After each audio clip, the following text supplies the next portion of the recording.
हम यहाँ क्या कार्यक्रम कर रहे हैं। जिस प्रांगण में आप जो प्रेस वार्ता कर रहे हैं, ये प्रांगण है महर्षि महेश योगी रामायण विश्वविद्यालय का, जो कि निर्माणाधीन है और इसकी परमिशन जो है की सरकार से माननीय योगी जी के द्वारा प्राप्त हो चुकी है और उसके बाद हम लोग इसका निर्माण कर रहे हैं।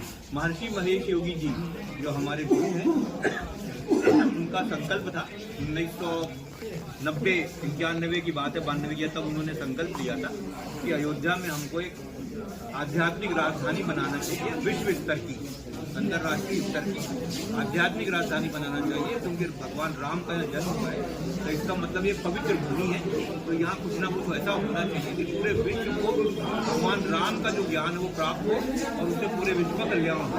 इस उद्देश्य से ये संकल्प लिया गया था महर्षि जी के द्वारा कि यहाँ पे अयोध्या में कुछ काम करना है। फिर हम लोगों ने उसका प्रयास के द्वारा ये किया कि एक काम तो हम ये कर सकते हैं, यहाँ रामायण का विश्वविद्यालय बनाया जाए। तो माननीय योगी जी के द्वारा, उत्तर प्रदेश सरकार के और हमारे मुख्य प्रधानमंत्री जी मोदी जी के द्वारा के आशीर्वाद से ये हम लोग को परमिशन मिली भारत की सरकार से। बिना परमिशन के यूनिवर्सिटी बन नहीं सकती है, तो परमिशन मिली कि हम यहाँ पर महर्षि महेश योगी रामायण विश्वविद्यालय की स्थापना करें। तो उसकी स्थापना का कार्य शुरू हो चुका है और करीब करीब जुलाई में निर्माण तो खत्म हो जाएगा 2 महीने में। जुलाई में हम लोग यहाँ पे या अगस्त में क्लासेस भी शुरू कर देंगे और क्लासेस में यहाँ पे सभी तरह के लगभग सभी प्रकार के कोर्सेज दिए जाएंगे। लेकिन यहाँ पे एक मुख्य बात ये रहेगी कि रामायण के अलावा जितने भी हमारे वैदिक ग्रंथ हैं, उनमें जिन लोगों को रिसर्च करनी होगी, पीएचडी करने के लिए रिसर्च करनी होगी, उनको हम यहाँ पे प्राथमिकता देंगे और उनको सहयोग करेंगे कि वो वैदिक साहित्य पे जितने भी अपने वैदिक साहित्य 4 वेद हैं और पुराण है, स्मृति है, दूसरे ग्रंथ हैं, उपनिषद हैं, जिसको भी रिसर्च करना हो तो यहाँ पे रिसर्च कर सकते हैं वो लोग और उसके लिए हम उनको सुविधा करेंगे। 3 दिवसीय जो कार्यक्रम हो रहा है, इसमें हमारे यहाँ पे 2 दिनों तक तो अयोध्या के संत महात्माओं को बुलाया है, उनका आशीर्वाद लेने के लिए कि हम लोग जो काम करने जा रहे हैं।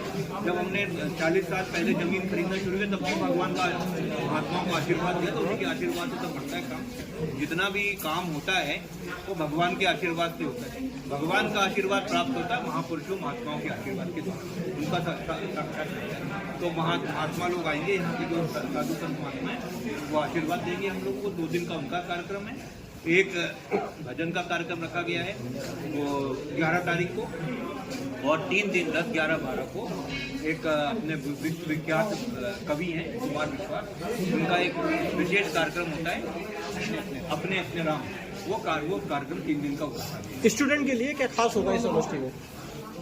पढ़ाई होगी उनको, फैसिलिटी कुछ स्पेशल फैसिलिटी पढ़ाई उनको कराई जाएगी।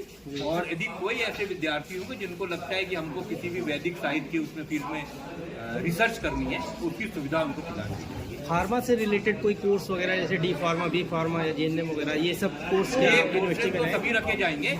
लेकिन बी फार्मा, डी फार्मा जो फार्मेसी काउंसिल ऑफ इंडिया है उसके अप्रूवल के बाद ही रखे जा सकते हैं। तो जब हम लोग का ये कंस्ट्रक्शन पूरा हो जाएगा तो उसके जो मानक हैं फार्मेसी काउंसिल ऑफ इंडिया के, यदि वो हम पूरे करेंगे तो वो हमको परमिशन देंगे, फिर हम कोर्स शुरू करेंगे।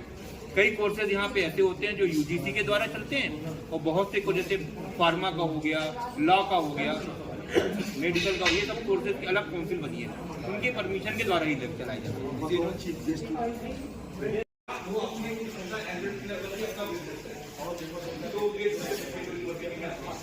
तो हमको ऐसे कोर्सेज उनको सिखाने हैं, पढ़ाई करानी है, जब उसका जॉब लग जाए कहीं या वो बहुत अच्छी एंट्रेंस करके अपना बिजनेस